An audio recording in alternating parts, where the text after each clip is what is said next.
Do not settle for a life that does not belong to you. Uncover and activate your fullest potential in this lifetime. Live your greatest life experience. This is the Full Potential Living Podcast with Coach Ferguson. Hello and welcome to the Full Potential Living Podcast, where our mission is to wake up the human race, one individual at a time, to self-actualize and live your fullest potential in life. We dive into topics in personal development, business, health and longevity, and consciousness development so that you can live your best life holistically. Today, we have a very special guest, awesome coach and person here in Austin, Texas.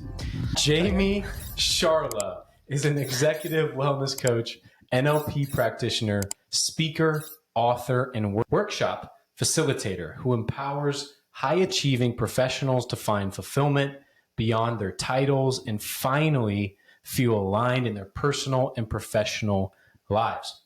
Through her one-on-one coaching programs, Jamie helps her clients break free from autopilot, living and reclaiming joy, peace, and purpose. She's also the host of the Make Time for Your Mind with Coach Jamie podcast, where she shares practical tools and powerful conversations that challenge listeners to grow mentally, emotionally, and spiritually off stage and outside the coaching room. Jamie is a lover of Christ, CrossFit, and coffee. Triple C.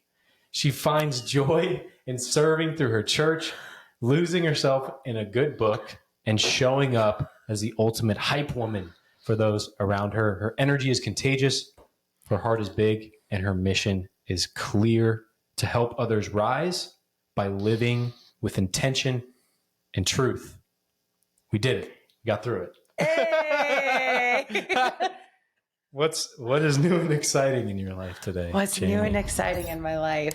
I don't know. It's a great day to have a great day. And today, as we were talking offline from this, I got to experience a little bit of everything today. So I'm loving how life is lifing right now. Life is lifing. I love it. Life is what it is. And you can join us with this, bright sunshine shining through into your living room today. I'm really excited to talk to a lot of our audience out there is high performers, anywhere from 25 to 45 is kind of the main people that listen. And I think a lot of them happen to be high performing men. There's obviously women out there too, but I think there can be a lot of value from you, from your wisdom, from a couple coaches going back and forth. Selfishly, I'm super stoked to be here because of the fact of you and I having such similar areas of expertise, but completely different backstories that got us into doing what we do. So I'm really, really stoked to see what perspectives all get to just circulate in this conversation with this big sunshine ball in the middle. I love it. I love it. Yeah. So tell us about that. Tell us, for those people out there that don't know your story, tell us about your background a little bit. Yeah. So I'm going to try to make this as quick as possible, clump it up in one synopsis, right? So I have a very diverse resume personally and professionally. Born and raised in Ohio, came from a broken home. I always kind of like to say that anger and alcohol essentially raised me. Growing up in a very, very small town, small-minded community of not really having access to a lot of different resources and navigating hard things themselves, right? And so that was kind of the initial start of it. And so from a personal standpoint, that was kind of already the family dynamic I grew up in. I started experiencing death at a very young age. I've lost people to murder, suicide, overdose, cancer, car accidents, you name it. I was in a super abusive relationship at one point. I've attempted to end my life. I've overcome eating disorders. I was raped at one point. I experienced a massive burnout at the age of 25, a week before turning 26, where I was about to get the boot from my mom's health insurance. I had a massive kidney infection that put me on bed rest for a week because I was just running on fumes, trying to be everything and all the things. And then professionally, again, I told you I'm keeping this super short. Hold on a second. Like, wow. We can pause multiple things that you just threw out there that you've been through. I mean, yeah. My gosh. Yeah. That's like, it's hard to breeze over that. Yeah. So from a high performing standpoint, I feel like the effed up side of all of this was still somewhat in a way my gift, because that was like chaos was my normal, because when things were calm, that's when anxiety would kick in, because it's like something's about to hit the fan. So I learned very well how to function in chaotic situations, which was a great thing to learn, because in addition to this, like, again, I was in a really small town. And so like we are football, like I did basketball, volleyball, cheerleading, track, softball, and was having a job all at the same time. So like I did anything and everything I could to avoid being at home, to distract myself. And naturally this energy was there the whole time too. But so like a lot of this stuff served me, while I was also doing some very not so good things that didn't serve me, but chaos nonetheless is what trained my behavior at the time. So did that make you more organized? Did that help you, or what did that do for you, that chaos? So one of my favorite quotes, which in our time together, you guys will probably hear tons because I love me some quotes. 123 of them. Oh right? Yeah. That was hard, by the way, to narrow down to. But one of my favorite quotes that I probably say like on average 60 times a week: we need water to survive, but water can also kill us. Too much of anything will become a problem. And so like on the good side of it is that like to avoid the chaos in my home environment that I wasn't happy with, I created my own chaos, and where I threw myself into so many different sports that kept me busy, that gave me things to do that I enjoyed and that I genuinely could be in control of. But on the flip side, every ounce of me, like that was my identity. Like, you have to work hard. You have to do this for other people. You have to be successful in order for people to love you, see you, respect you, and want to be near you.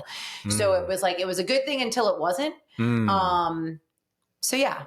Interesting. Okay. So you took the chaos and you like created chaos. But I was also like riding the hot mess express hard at the same time.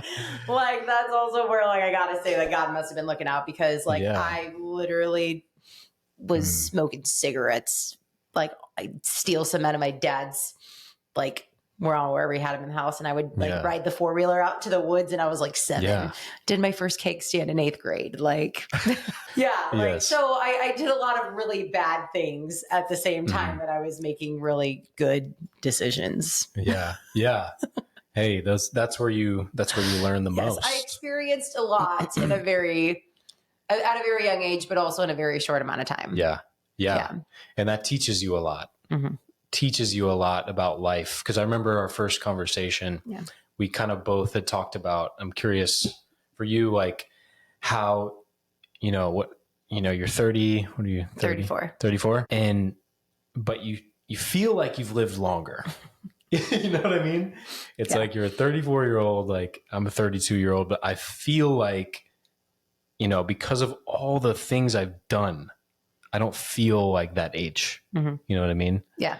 So it's like, do you feel that way too? Do you feel like older than your age, or you just had to bring a lot of wisdom?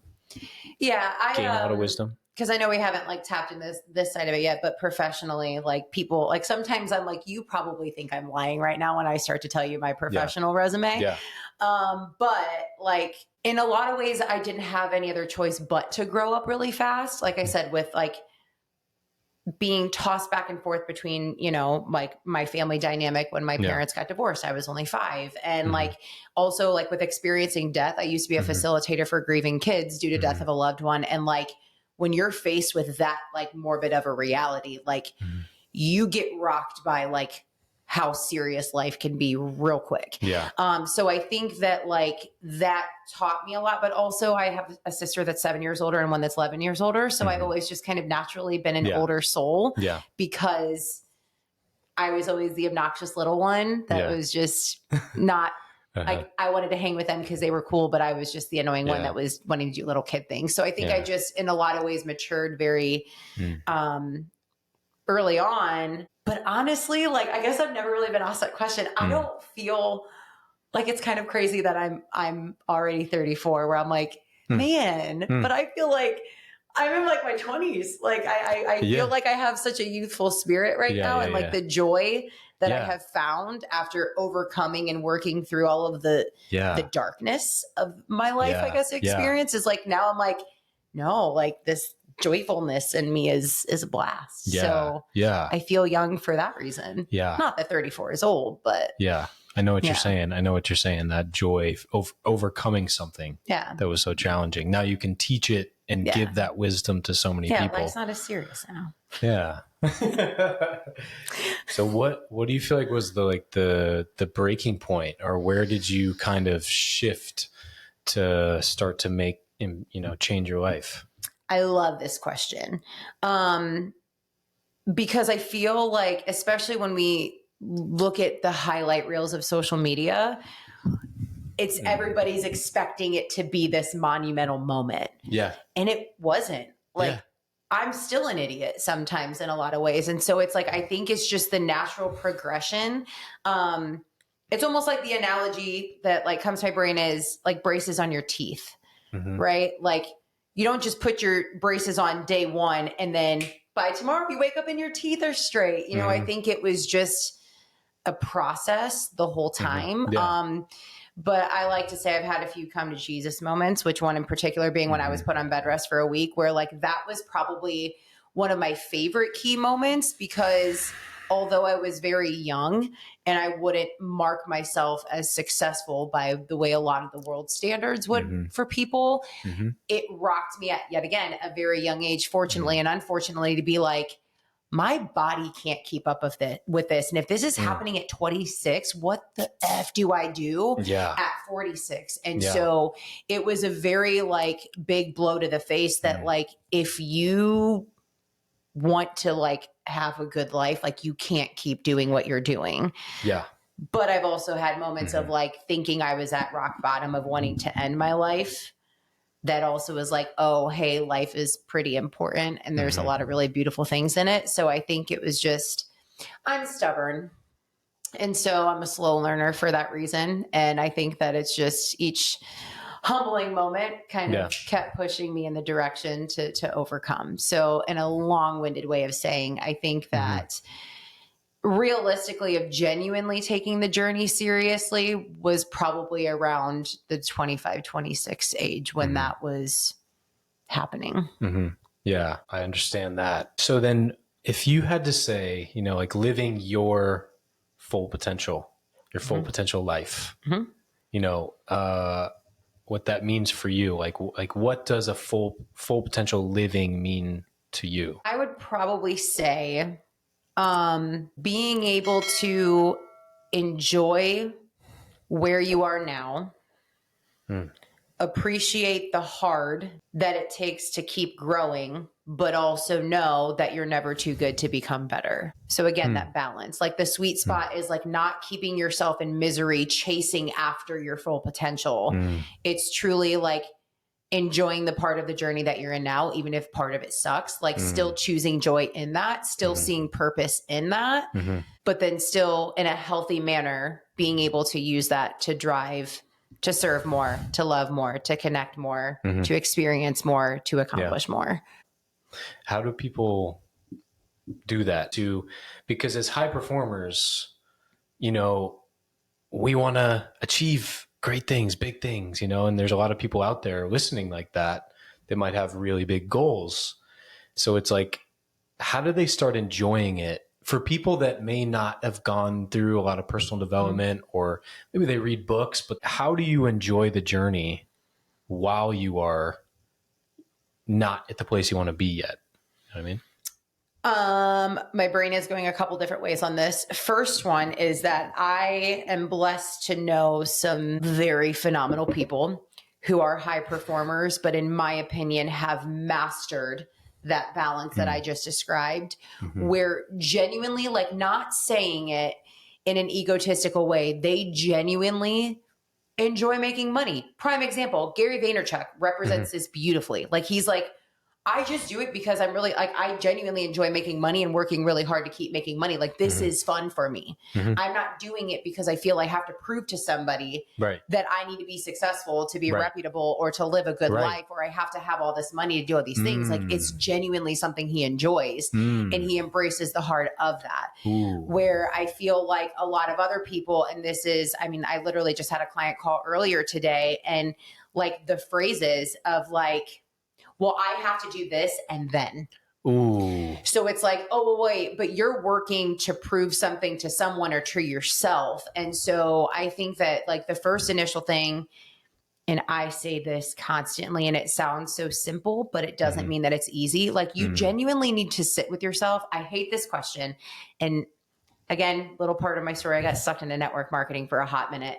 And they were always like, but what's your why? Because if your why doesn't make you cry, it's not big enough. I hated it. I hated it because like with what they were wanting me to do, to sell and to do for them to be successful within the company, like I felt like they were forcing me why that was important to me. And I couldn't figure out why, because I don't know. It felt like it was so forced to have to say why I wanted to have a lot of money and because of that company. So I think where I'm going with that is that like, just slow down and genuinely ask yourself for whatever it is that you're high performing at, whether it's because you are an athlete, whether it's because you're wanting to earn a certain amount of money, whether it's because you're wanting to rank in some company, whether it's you're wanting this certain house and lifestyle. Like my biggest question, like, why? Like, what does that truly mean to you when you get there? I don't remember if you and I had talked about it when we talked last. But the gymnast, Shawn Johnson, after she had like decided to retire, she had spent her whole entire life training, like hardcore training to be at an Olympic level. And after she said that she hit the biggest like lull of depression after she retired, because she goes, I have no idea who I am 100% outside of this. And when I literally accomplished my goal that I've had as a child of being an Olympic medalist, like now what? And I don't think a lot of people genuinely take the time that I want to perform to get to this level, because then I'll be happy. Then I'll be successful. Then I will have the life that I've always wanted. And then you get it. And when it doesn't match that expectation, your identity was so attached to that outcome that now you're lost. Now you're burnt out. Now you're confused and you don't know what you're here for. Sorry, that was a long tangent. That just got me so hyped up. I love that. Yeah. I think that resonates a lot. I think I told you, like I got to a certain level of professional baseball. I didn't make it to like the major leagues, but I played professional, and I got there and I was like, I don't think this is really me. I spent so much time going after this. And then I was like, there's something more for my life that I wanted to move on. And it's weird because it's something that happens to so many athletes. You get there and you're 25 or 35 and you're like, you're done. Who am I? All of your identity is tied up in that career and what you're achieving. And so you are your job, you are your career. Like that's what you think you are until it's over, and then you're broken and you're like, who am I now? And that's such a like debilitating point. It's scary because you're like, did I mess up and waste all of this time? Like, yes, you're grateful for it, but now it's like, how and where do you start over? It's like everybody was working throughout their 20s, and I'm like 26, and then I end up traveling a couple years. I start at like 28, Wasn't that your eat, 29. pray, love moment? What? Wasn't that your eat, pray, love moment? 100%. Yes. Eat, pray, love moment. Hashtag it. 100%. Yeah, it was. I spent 2 years, traveling to kind of figure out who I was and what I wanted to do next. So yeah, definitely. And for me, it was quite a transition. But once I got back, I just started to really kind of take off, and get into figure some things out, Yeah. So it was a great path for coaching. So I was going through some darkness. Can I ask you a question? Sure.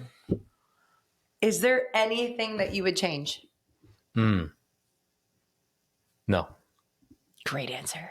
No, I think thank you for asking. I think for me, I have done nothing but go after, like now I'm still doing it. Like nothing but have the courage to go after my dreams the whole time. Like, and I have some clients that I talk to about that. And one of them the other day, and I was like, yeah, people can kind of like look over because one of the areas I talk about is like demonstrating courage, because high performers do that. And we really work on that with boundaries and speaking up and becoming a better leader and stuff like that. And I was like, yeah, but people can kind of like gloss over that. And because courage is like something that, most people do. And he's like, what? He's like, no, he's like, you can gloss over that. He knows me very well. My client says this to me. He's like, you can gloss over that. And I was like, what do you mean? And he's like, well, you've like demonstrated courage your whole freaking life. Yeah. And that's all, because I've told him like my story and stuff. And he's like, I'm not good at that. He's like, I need to work on courage. And I'm like, ding, like, holy cow. We don't, that's one of the, I remember listening to a Harvard, there was some Harvard professor podcast from like a year ago, and she taught, and she like trains executives, and she was talking about how most people who are high achievers, she had like a term for it, I don't remember, but they look over like the incredible strengths that they already have. They just discount them as like, oh, that's just normal that I can perform like this as an athlete. Oh, this is normal that I can, perform like this as an executive or whatever. And it's like, no, that's not normal. That's like top 10% or 5%. Like that's a skill that you have that you should really, like appreciate yourself for. Yeah. Well, what's cool about you saying that too is because like flipping it, and this is why I was so excited again on like the point of perspectives, like that's a question a lot of people will ask me. The two questions is, is there anything that you regret? And if you could go back to your younger self, what would you tell her? And first of all, there is not a single part of my past that I would regret. Now, would I want to go back and relive it? Absolutely freaking not. But I am so grateful for it, because like the way that I'm able to connect with people and the things that they tell me that they won't even tell a therapist or their spouse. And, because like, it's like, no, like I may not be able to like say I lived it the exact same way, but I get it because I've been there. Yeah. So like for me, mine wasn't a college education. Mine was straight up education from the School of Hard Knocks that like trained me on that. But to your same point, on the opposite side of the token for courage, right? However we want to like call it, for me, I can glaze over my story just like I did. Whatever. Drugs, alcohol, abuse, murder, Rape, suicides, attempts at suicide, eating. I can skim through all of that because like that was my reality. I'll never forget. It was like right when I first moved here to Austin, and the CrossFit gym that I was training at the time. When was that? What was that? When was that? I moved here December of 2020. December 2020. Yeah. Okay. Yeah. So, but the first gym that I was training at, there was a family that went there, and they like homeschool their daughter. She's like a beast of an athlete.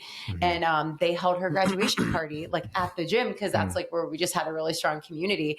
And I remember like we got there, and they did this whole ceremony, and like the daughter like was even just like thanking her mom and dad, and they're crying, and she did a speech, and they did a speech and everything. And we walked out, and my friend and I, because we had rode together, and I sat there and I go, was that real life? Like there's families out there, like that wasn't fake. Like you're telling me like that's what a normal like family loving unit looks like. Like it was it's just possible. so out of the, but it was like so out of the norm because it wasn't my norm. Yeah. And so I think that naturally, like we all do that, right? Whether it's an athlete, whether it's the type of job you do, right? Like a surgeon, when he's literally doing brain surgery all day, every day, like that's just like putting on his shoes for him. Yeah. So like for people to think it's a big deal, like, no, that's his norm. Funeral homes, right? Like I used to be able to do, I got to do hair on dead people and like hanging out with dead people all day and seeing people cry and like just making jokes about a dead corpse. Like it was normal because you're around it all the time, you know? Right. So it's like, Right. I don't know. Yeah. I think what's cool about what you just described too. And I'm interested to hear how you responded when your client said that to you. Cause my first initial reaction would be like, okay, this may be a new concept for you, but this is a chance for you to go through your track record.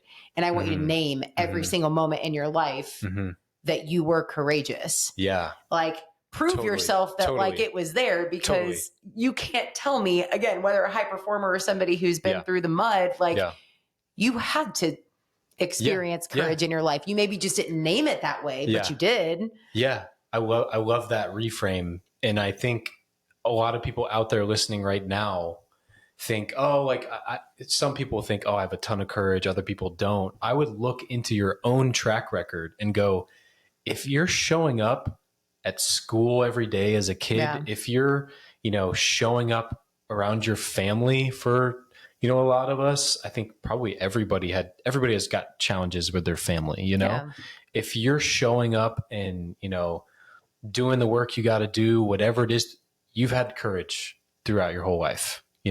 You can go in and realize, okay, I had to go through this and I had to have, I kind of talked to him next about it. And we were talking about, courage. Like you don't have courage without fear. Like it's present. 1,000%. It's there. Like there's no courage. There's no braveness without fear. And we were talking about that. And I was like, so I reframed it to him. And I was like, do you realize like just doing this, it's been 6 months now, like doing this coach, like you're showing up every week, man. Do you realize how courageous that is? Yeah. To go through your own stuff, to think through it, to realize your blind spots, to self-discover. It's gnarly up there. That's true courage when you're willing to face that rather than just go hire another business coach or try to lose all this weight. When you have to face the music of who you are, that's courageous, 1,000%. Yeah. Yeah. So that was really transformative conversation this week, actually. Wild. So good. But how about your book? I know there's probably like a mix of feelings you have of like, oh, I'm releasing this book, but how do you feel about getting, your book beyond the words, 123 quotes to inspire action and growth? Yeah. How do you feel about getting it out there? I feel like in some ways it still doesn't feel like it's happened. 'Cause as I told you, like I wrote it back in 2021 and it was just chilling in my Google Docs. And it was my friend who's a publisher who actually wants me to be a keynote speaker for one of her events coming up. And she goes, here's the deal. I'm going to help you write a book. And that way we can use it as PR to build up to the event. And I was like, you don't have to. I already did. She goes, why have you never told me? I'm like, I don't know.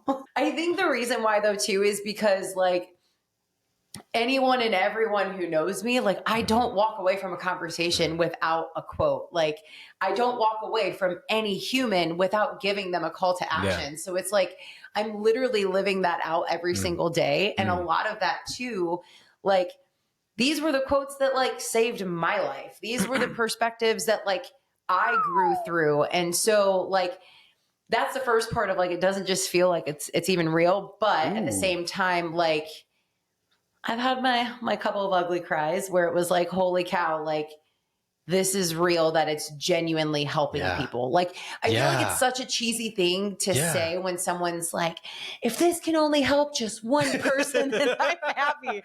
You're like that's really? You probably want to help more. Girl saying world peace. But for real, like a friend of mine who used to be a client, like he was at an AA meeting and he was sitting out on the park bench outside of there and it was just randomly there and it wasn't his. Like, that book was sitting there and somebody who is literally going to an AA meeting, going through like God knows what.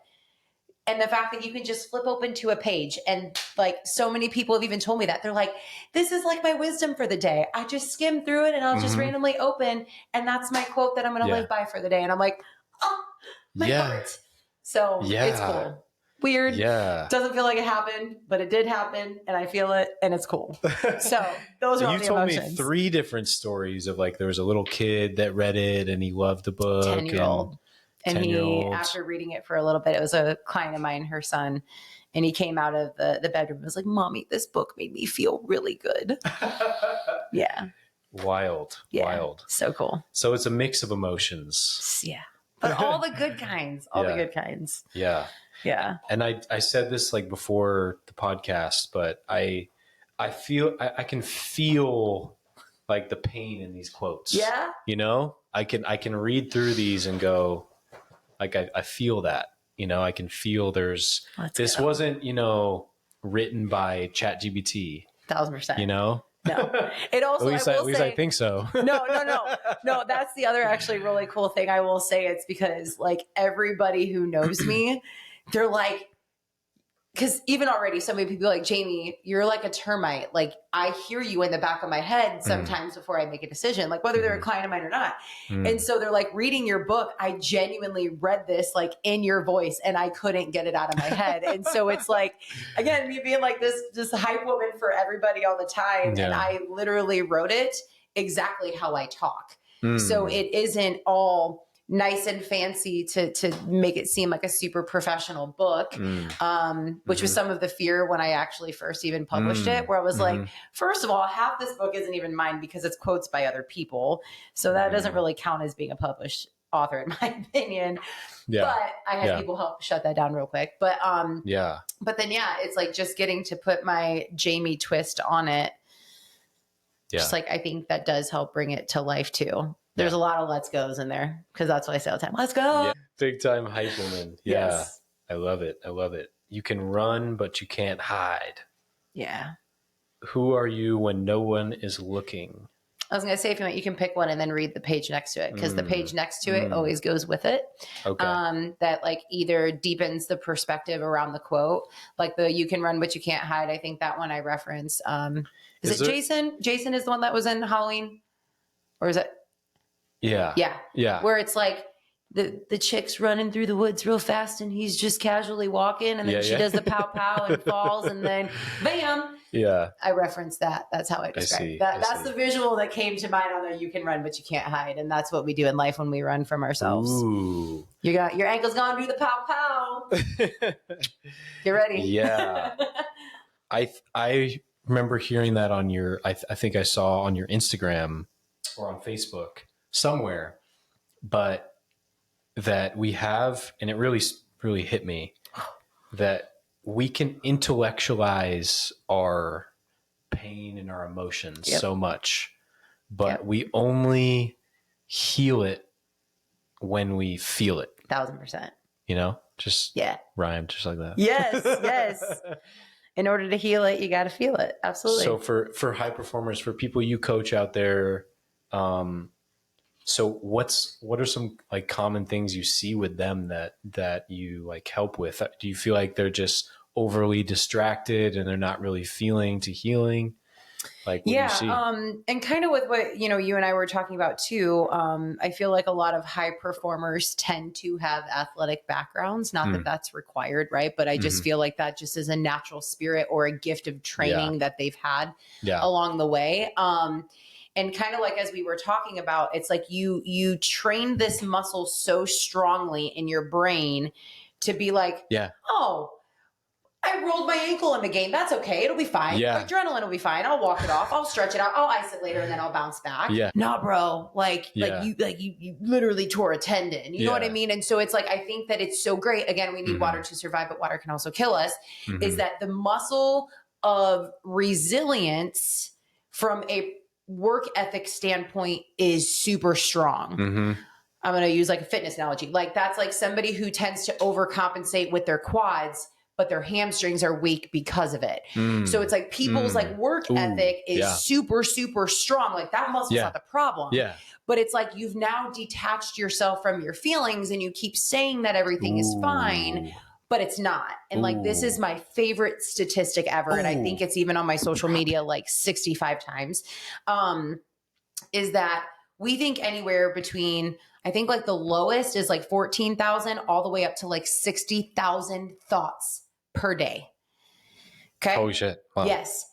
80% of those are negative.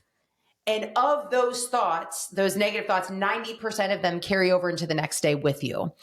So think about it this way. You don't think about tying your shoes. You don't think about when you brush your teeth. I bet half the time when you get into your car, you don't think about putting your seatbelt on and having to put your car in reverse. Like naturally, you just do that.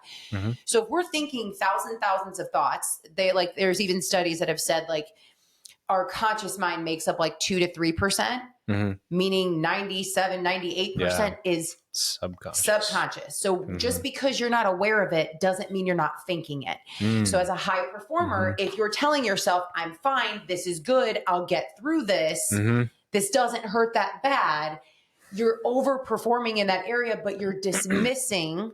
Like that's like putting duct tape on a broken chair leg. You didn't fix the chair. Yeah. And the duct tape is only going to hold on for so long until even that wears out. So it's like, that's when high performers start to burn out. It's because no, you've got to face the reality. You can only run for so long. This is an interesting topic because it's like, I have been through this, experienced this, but I've helped people with it. Like energy routines, recovery routines. I still work on it quite a bit because I am that person that will drive and push. I don't have a problem with that. Just tell me what to do, coach. You know what I mean? I'll do it. What do I need to do? But I find especially, the last couple years, the more I push, it's like, ooh, actually my body is literally like, hey, this hurts. This is too much when I'm going overboard. So it's like I'm just curious what your perspective is on burnout. And let me kind of little context here too, because it's honestly still like, I have my own perspective, but I hear people like in the entrepreneurial world, like Alex Hormozy, like, Vandercheck, Gary Vaynerchuk. Gary Vaynerchuk. People like that are just working all day, every day. And it's like, I go into this mode. A lot of people I work with are like, yeah, I want to work all day, every day, but it's like, it's not realistic. Yeah. So how is it that, because like people like Alex Hormozy will tell you to work 6 days, 7 days a week and like 10 hours a day. And it works for him. You know what I mean? But then for most people, like that doesn't work. Yeah. You end up, you're not going to be healthy. You're not going to have longevity. It's like, what really matters to you? Burning out and getting unhealthy by 35 or 40, or like extending your health span and, maybe not making as much progress. You know what I mean? Yeah. So it's like, how do people he goes and advises people to work so hard. And then there's other people like Dan Martell, they'll talk about how burnout is kind of this like myth and how they're like, oh, like it's just a perspective. So I'm just curious, what is your perspective on burnout? I have two perspectives on this. So first and foremost, like when you look at like the Alex Hormozys, the Gary Vaynerchuks, like Donald Trump, even like they say, there was a thing that they were talking about with him that I think he only if you're going to be a president, like I feel like you're already team no sleep, like you're signing up for that, but like functions very well off of only like 3 hours of sleep. Like Tia Claire, like she literally has annihilated all of the women in the CrossFit Games every single year that she has competed. Like literally popped out a child and still has but genetically, like she just carries a very strong athletic gene. Yeah. So I do think that you do have a very, very small percentage of elite people that have that. I do also think that like if there is something that you are that determined and on fire to accomplish, then yes, do that. But for the average person, I don't want to say that they aren't capable of it. It's just, I think it would take something very drastic to motivate one enough to fully go all in that way. Because also too, we live in a world with so many distractions where it's easier to like fall back into complacency, or if your environment kind of shrinks you into thinking this is the best you can accomplish.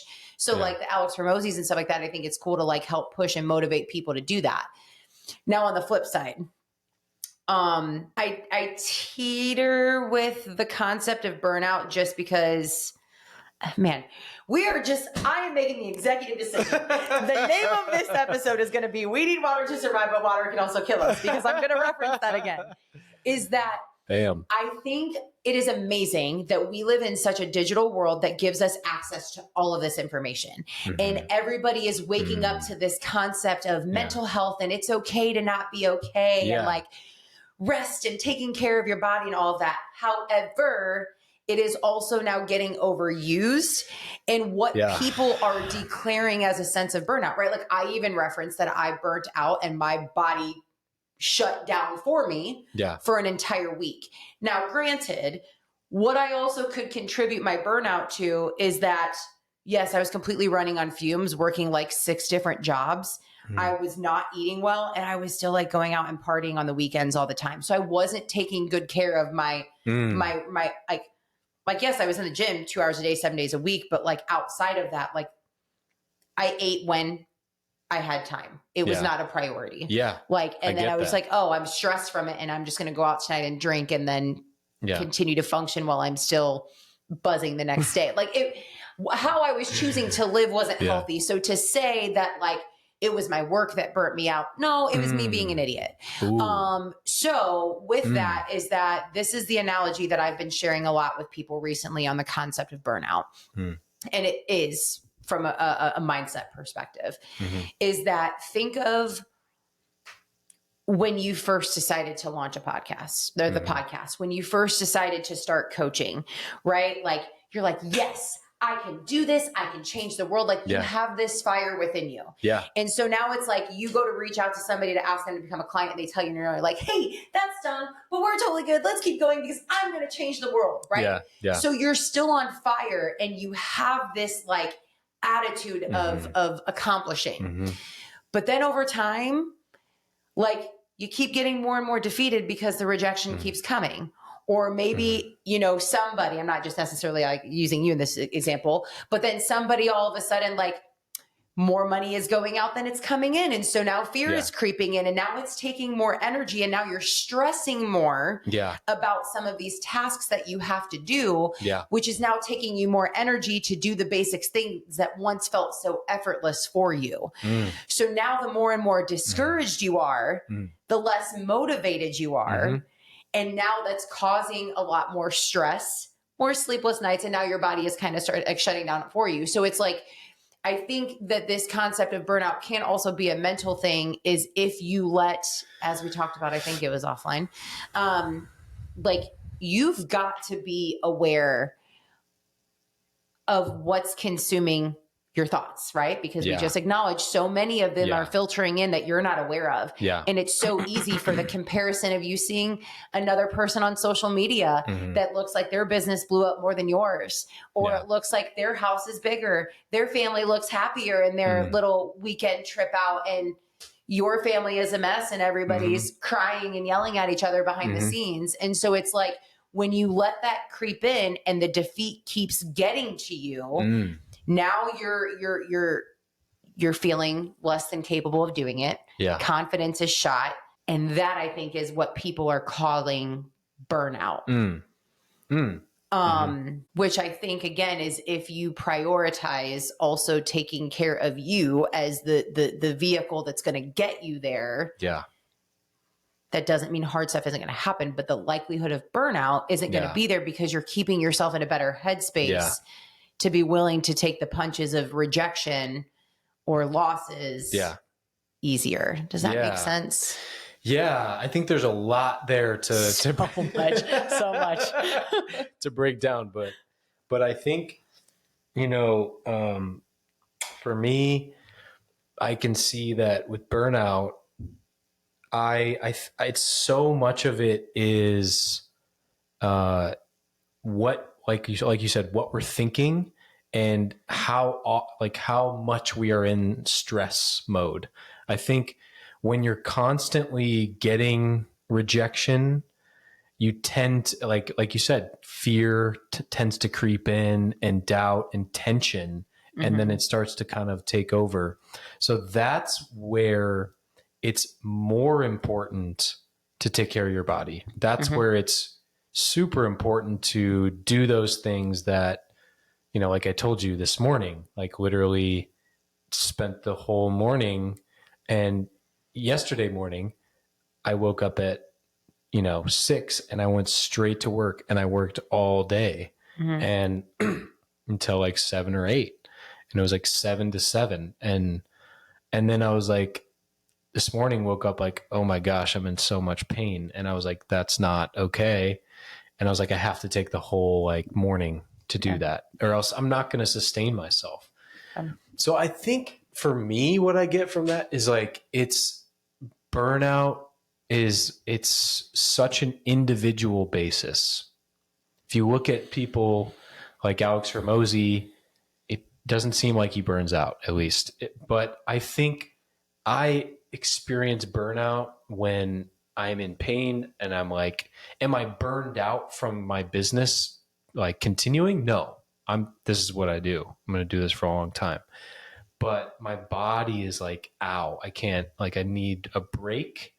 I'm not burned out. And I think burnout is something that's probably overused for like, I'm really tired. Another example, really overwhelmed. Yeah. Another example that's coming to my mind on that is like, so when people talk about, I was binging on Netflix this weekend. No, like if we genuinely from like a medical perspective, want to look at binge, like binge eating disorders, binge drinking, that is like harmful to your health. Yeah. Binge Every Netflix. white girl everywhere, myself included.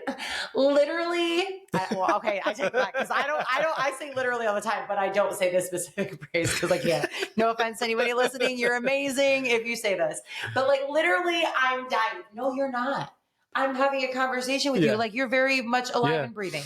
But like we take these words and we like over sexualize them, and then we use them completely out of context. So even when I got really nervous there for a second that we were about to have our first little scuffle, but we didn't. We recovered well. But like, is that like, I think it is kind of an individualized basis, but again, we have to genuinely take the word for what it is. Like, because that's the other part too, is I feel like everybody is so in this culture of like wanting to speak their truth. Like, no, again, like literally you're dying. No, you're not. No, you're not. You're not. That's not your truth. Because again, I'm watching you breathe just fine right now. Yeah. So it's like being able to just be honest with yourself of like, no, hey, I should probably take a break. And to be fair, I feel like still it's, especially in the Austin area, it's a lot better. But like even the area that I grew up in and a lot of other areas is that genuinely taking care of your health isn't a top priority. And so again, it's like when you're burning out, but literally it's because you're stressed, you're choosing to, in the stress areas of your life, turn to a bottle of wine, turn to weed, turn to porn. Like you're doing things that are now like distracting you from just facing your reality. Like I think we have so many distractions that we're weakening our resilience muscle, which is why people are, okay, here we go. We're going to bring it home. So, which is why people are fatiguing out quicker because of those weak muscles. And that's what's leading to burnout. We just got to train some different muscles. So can you put that in like a formula or something, or just break it down into a sentence to kind of like nail it down? I'll have to work on that because I don't even remember what I just said because I just got way too hyped on that. Luckily, this is recorded. Hyped. We can go back and we'll create the formula, the burnout formula. Well, then that's where we'll bring in ChatGPT to have it put it in a perfect one-liner. Yeah. Okay. So we'll just use that from the transcript. Done. Thanks, ChatGPT. All right. Cool. I think working with my clients, it's like, okay, are you at a point where your body is telling you certain signals, you're mentally exhausted? And it also has to do with like, is this a 2-week sprint where you need to finish something? Where you do Context like matters, yeah. Also planning goes into that too. It's like, okay, this month is going to be my go-getter month. Like I'm really going after it, and 2-week sprint, and then I take a few days off, and then another 2-week sprint.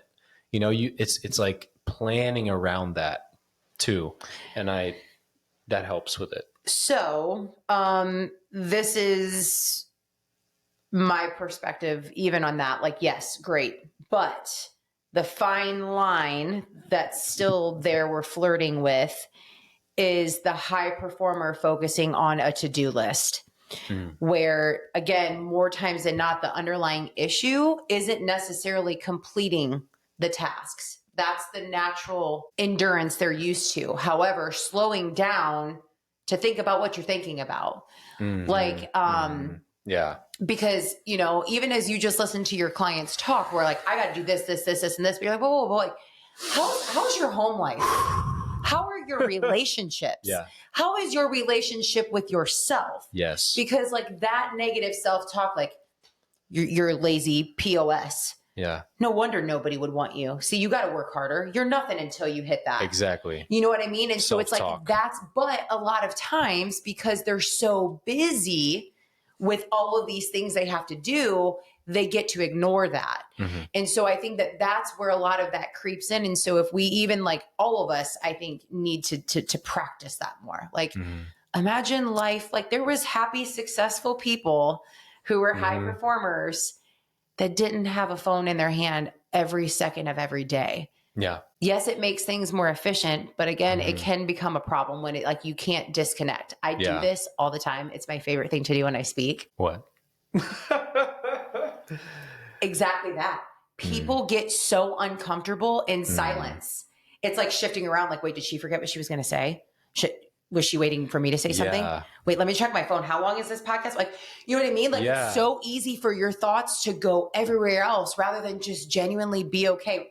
When we were waiting for the countdown, silence. Moment of silence of awkwardly sitting here until we get to start talking. Like, we collectively as a society don't know how to just be in silence. And to me, that's a problem. Like, no wonder you're not experiencing peace in your life, which is why you're living in a high stress environment. Yes. Because quiet is uncomfortable. Again, my upbringing. Quiet was uncomfortable. I couldn't sit still. And so to me, my worth was tied to how hard I worked. And how loud you were. And now I'm just loud to be loud. Yes. So. Oh my gosh. Yeah. There's so much there. You're right. It's like silence is something that we're not used to. And I think I like to bring in for people out there, like literally just spend a few minutes. If you're somebody out there that is like working hard and you're working at your goals, you're doing it every day, like resting and recovering can mean just breathe. Just take 5 minutes and breathe. Like I was on this call, I was like a guest on this panel with these like entrepreneurs from around the US, and I was talking and I was like, okay, everybody just literally take 5 deep breaths. You wouldn't believe how powerful this is. I do this with all my clients, like 5 deep breaths in through the nose and out through the mouth. Let's stimulate the parasympathetic nervous system, because everybody's like, okay, I want to get a bunch of stuff done. Like, okay, what do I need to do? And I'm like, stop, breathe. You know what I mean? It's like, just breathe. Like, take moments throughout the day and breathe through your nose and out through your mouth 5 times. Repeat the word release I do like a release meditation, but it's like if people just took 5 minutes, periodically every hour, and I think that just tells you where we are in our lives right now, how much distraction we have and how many things we're doing and filling up in our mind to become aware of all. Like, I had another point on that. Like I had a conversation with somebody the other day and I realized people are starting to like have conversations a little differently, where we were talking, sitting there at Zilker Park, and it's like we were talking back and forth, and she was talking about something, and then all of a sudden we were watching something in front of us. She starts talking about that, and then there's something over there, and she starts talking about that, and I'm like, we didn't even finish the first thing. Like you're just like moving on to the, like, you asked me how I was, and now you're moving on. Oh, but that thing over there and this thing over there, and I'm like, dang. I hope we're not moving in our conversations like that, because it's like just moving on to and it's like, wait a second, we got to go through the first thing, then we'll go through the second. So I can just see it in society, you know, that because we're never, ever bored. You think about it? We used to be bored as kids, you know? Yeah. Well, I think that's also why we're so anxious, is because we have an easy out to literally everything in our lives. Yeah.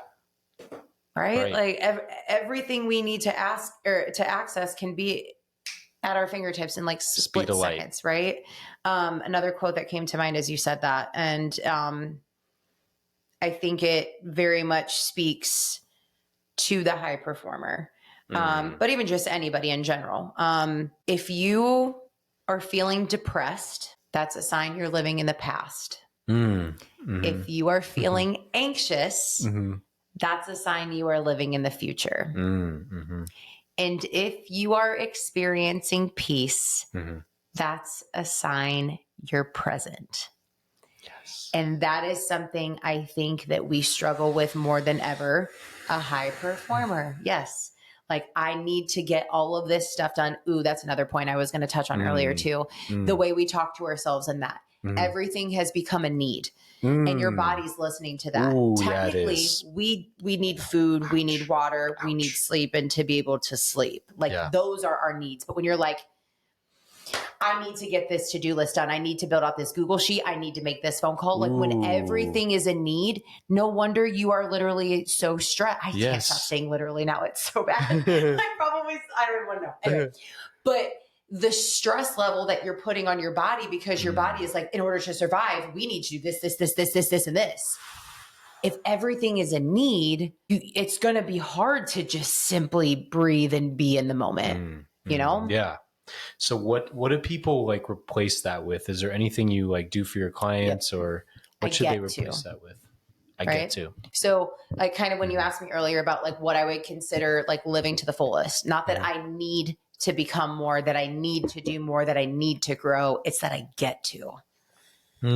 I get to become more. I get to push myself to a new limit. And what do you see people like shift after that? Or maybe it's with yourself. Is there something that you've seen like change after they start saying, I get to? There's more confidence there, but I feel like it's... You feel it. Yeah. You see that? Yeah. Like it's just exactly, it's that. It's where it's like, oh no, this can be fun. Yeah. Like I don't have to do this to survive. Yeah. It's, oh wait, this can enjoy. Yeah. I can enjoy it. I get to. I don't have to. I don't need to. I get to. It's a different energy. And I think self-talk is something, 1,000%. Man, to really evaluate, like your point, to really evaluate. And that's what, people can help you with, to evaluate your own self-talk. But that's a powerful, powerful thing to audit. Got to audit it. And I like to teach people to, after we go through a lot of coaching and a lot of mindset work, take this on your own and then use it like self-taught, like coach yourself, because you're going to be by yourself. Not going to be there all the time. Yeah. Well, I think no matter what, and to everybody who's listening, this is always what I believe is step one. You have to sit with yourself. End of discussion. You can hire the best coach in the world. Like the example that I give here is, okay, so we're here in Texas. I'm from Ohio. If I want to travel to Ohio, I have to tell my GPS that I'm in Texas. Otherwise, it's not going to know how to direct me to get to Ohio. If you don't even know what you're thinking about, that's probably a good sign you don't actually even know what you want. So if you don't know where you are, how can you genuinely get to where it is that you want to go? So step one, you don't need anyone but yourself. It should only be yourself. Put your phone in a different room, no distractions, go sit out on a park bench where you're away from your people, or like lock yourself into a room that like isn't going to distract you with work stuff, whatever, and just genuinely write. Like, who am I? Where am I? Yeah. What's going well in life? What is it? How did I get here? Where do I want to go? Like when you start asking yourself these questions and genuinely sit with yourself and exploring that, then that's where you can gain the clarity to get to step 2 of working through, hey, these are the thoughts that really are consuming me, and I need someone to help shift my perspective. And I want to be able to set these goals to get here. Like, but you have to know where you are first. Yeah. I love that. Fun fact, this is why I can't consume caffeine after 9 a.m. because I just feel like I chugged a Red Bull. And it's going to be really hard to go to sleep tonight. I am so hyped right now. This is epic. I love your energy. I love it. Yeah. It's now I forgot what we were talking about, but being able to slow down and genuinely just start with your thoughts, start with you, not anybody else's influence. Yeah. No distraction of background music, checking your phone, anything, not using ChatGPT to assist you. Just be with your body. Yeah. Get yourself away from any potential distraction and just sit there, kick it old school, pen to paper. And write whatever comes up. At first you're like, hey, right now I'm thinking about an elephant ordering a pizza. I don't even know where that came from. If that's what you start with, cool, go there. And then be like, man, that was a weird thought. Okay. What's wrong with me? I think that? Am I hungry right now? Did I eat today? Oh, wow. What did I eat today? What is this telling me? Right? Yeah. Like be curious of what you actually think. Audit your thoughts. Yeah. If you want to know how much money you can gather to go buy anything, you have to know where, like what's coming in and what's going out. And so thought audits, like you have to know where you're starting with, like, what are you working with? Yeah. I think that's really valuable. It's like, it's so simple, but it's really valuable, Jamie, because I think so many people spend their time, high performers in particular, in the future and focusing on their goal. But it's like, guys, a goal is only a direction. It can kind of guide you and it's motivating, but it's really only a direction. Yep. We have to like remember that the way to get there is figure out where we are now with our thoughts, but then our habits. What are the small little habits daily that get you there? Because if you don't have that, you don't have foundation. You don't have foundation for happiness, for health, for fulfillment. Yeah. And that's what we're actually after. And that's why we're doing all those big things anyway, is that emotional state. I always find that like funny. Yeah. And I think that like what we're describing right here, I just keep wanting, athletic terms are just always the easiest, right? This is your basic fundamental. These are the annoying dribbling drills that you didn't want to waste your time doing in basketball. Yeah. Right. These are just the yes. Yeah. Like these are those type of drills, the shuffles and things like that weren't necessarily fun, but they were the core things that built the other habits upon that to be skilled and stronger in the things that you were going to learn that were more advanced. These are your fundamentals right here. That makes so much sense. That makes so much sense to me. I don't know why I haven't thought of it in that way. It's like, I'm an athlete. What do you mean? You ever thought of like, there we go. Because for me, just like a story, like perspective, I finally, like I went from college to, I spent a year training with a guy for a whole year, 4 or 5 times a week, totally redoing my swing as a baseball player. Yep. And I went from like struggling at the end of my year. And then the next year I got signed in professional ball and I hit 397.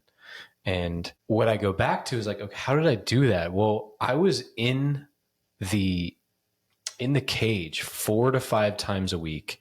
This guy was like old school. He was like, that sucked. Like, get better. Like, you need to work on this. You need to work on, not that coaches need to like be like that. He was a little bit extreme, but the point is me putting in the work every day to like tweak this, tweak that, hit the ball here, face a 98 mile an hour fastball from the machine, like have him throwing from a weird angle and trying to hit it. Like day in, day out, I was putting in the work to get better at hitting. And that was the first time I actually learned how to hit. And I then got signed to play some professional baseball. But before that, it was just pure athleticism. Yep. I finally had a coach to tell me, hey, do this, do that. It's the same thing with your mindset or anything. And I'm not even trying to promote myself. I'm just like coaching. Like when I got that, I was like, oh, now I know what to do to get to that level. Now I know how to think, how to operate, how to, but it came down to those daily habits that actually got me there. So we can get lost in the future and our dreams. Some people get lost in the past and the depression. We can get so lost in the big dreams too. We don't think about that. And it's like, what are the small little things you're doing every day to make sure your health? It's the courage you just gloss over. Yeah. You get lost in the mundane and the way that you're doing things because it's your norm, that you're no longer being intentional of the very things that brought that success upon you. Bam, bam. Jamie, is there anything else that you want to like tell if there's like somebody out there or something you want to leave with the audience? You feel called to just... I think I just want to double down on what we finished with there. Like per usual, as I said, I don't leave any scenario without a call to action.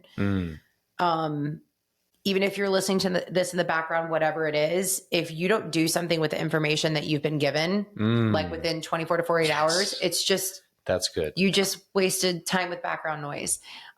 So my call to action for you is I want you to do a thought audit. Lock yourself in a room, put a timer on your phone to have outside of the room or across the room so you don't go near it, and literally just write your thoughts. Be curious to just see what comes up. Like there's no end goal to this. Like you can't accomplish anything bad or good in this. Just see what genuinely comes up because I think it would surprise you. And even in that one time of 20 minutes just writing, you would be shocked and probably will learn something about yourself that you've never learned before. I love that. So that's what I'm with leaving action. If you're listening today, take action on a thought audit and make that like a 20 day challenge. Like do it for this whole week. Because if you make that a small little habit, you do 10 minutes a day, that's when it starts to pick up momentum. I want to challenge you to just do it one time. I ain't going to push it that far because I know people out there and where it's like, yeah. And the second that it's another to do, put it off. Just try it one time. See how it feels. That would be mine. You can follow his if you want to be an overachiever and get bonus points when you tell us how it went. But I encourage you to just genuinely prioritize one time of doing this. Because again, it sounds so simple that it's like, I'm above that. I don't need to do that. I spend time with myself. I breathe every day, all the time, actually. Don't breathe deep enough. Yes, yeah. But just one time, just humor it and see what happens. I think it's like, if you look back at anything that's really successful, whether it's the foundation of everything's built off of simple principles. Like if your health is built off of breathing deeply and getting into a parasympathetic state, eating well, sleeping well, like it's principles, it's simple things. So like writing for 20 minutes is how you're brushing your teeth mentally. Okay. I was like, wait a minute. How do you got mentally? Got it. Mentally. Like somebody said that a couple of years ago, like you have to, we shower every day. Why are we not showering our mind with positive thoughts or just letting things out, feeling our emotions so that you can perform at a high level and you can enjoy life at the same time? For sure. Last question, and then we'll figure out where people can find you. Fast forward to the end of your life. Okay. And I don't even know what's going to happen at this point. The people I've had on this podcast this year are like, longevity, you can live to 500 years. I'm like, freaking not. Absolutely not. I am not one of those. Whoa, that would be cool. No, I have nothing to prove. No. It would just be fun. Yeah. It's not anything to prove for me. But anyway, whatever's happening is the point. Whatever's happening at the end of your life, whatever age you are, you know you're about to go. Mm-hmm. You know you're about to go on, move on to the next life and move to something better, something higher. And you want to pass away with peace. You want to just, at that moment, you want to pass away like, you know what? I'm peaceful. Mm-hmm.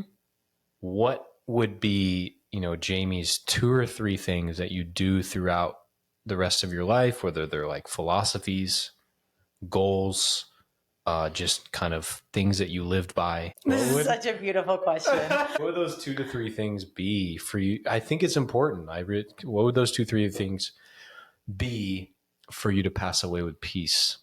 Exactly what I'm doing now.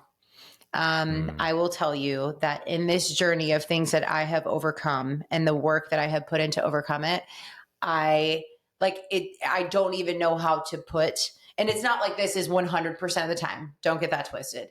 But like, I have been able to experience a sense of peace that I don't even know how to describe to people, that like literally if I freaking T-boned by a semi on my way here, dude, I have accomplished what I need to, because my mission statement for life is also for what my business is. And that's to change, add value, and impact as many lives as humanly possible in whatever means possible.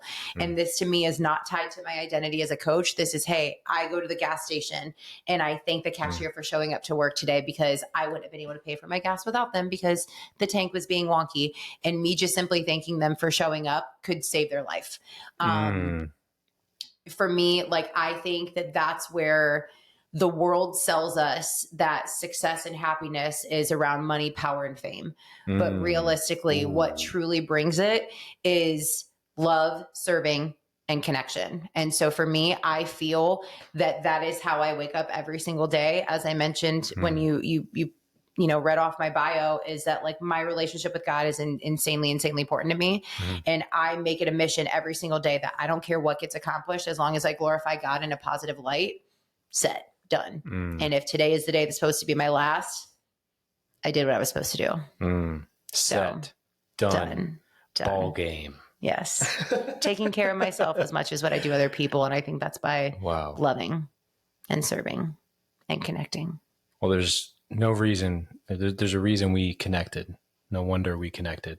I can see that you have a really big heart. I appreciate you for all that you've been through and the wisdom that you're helping people with. I really feel that. And I also love how you're helping people, whether it's the cashier or whoever it is. I think that's really powerful, and that you're coming from this place of love and you're making the world a better place. So thank you. Yeah. Look forward to getting to know you more. And I hope I don't live to 500. Let's state that for the record. Absolutely not. 80, this world 84? is crazy. It's fun. This world is fun, but it is also really There's something crazy. Better after this. Exactly. So I don't have to want to wait 400 and some more years to experience that. No thanks. Yeah. But I appreciate you. Thank you for coming on the podcast. This has been fun. Yes. And yes, until next time, remember, do not settle. Oh, wait, hold on. We got to tell you. We got that part out. Where can people find you before we cut out today?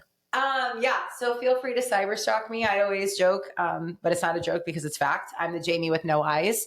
So it's Jayme. So you can look me up as Jamie the Coach on Instagram. My website's Coach Jamie. Podcast is Make Time for Your Mind with Coach Jamie. Facebook, cyberstalk me, wherever you can find me. Beyond the Words, 123 quotes to inspire action and growth. You can find that on Amazon. So just search it there. And if you're here in Austin and you purchase it, let me know and I would be happy to sign it. And I don't say that because, fun fact, the most unfun part about book signing is I don't think that it's impressive for you to have my signature. But because words of affirmation is my love language, you get a very heartfelt personal note specifically for you. So that's a bonus gift. Yes. Powerful stuff. Okay. Go check out her book, Beyond the Words, on Amazon, and her website. Until next time, remember, do not settle, full potential or nothing. Peace. That was so good. Oh my gosh. See, this is why I think Cool, it's so right? fun to be connected to other coaches. Because, like, Right? Oh, we could go deep. There's That's so what I'm many saying. topics. yeah.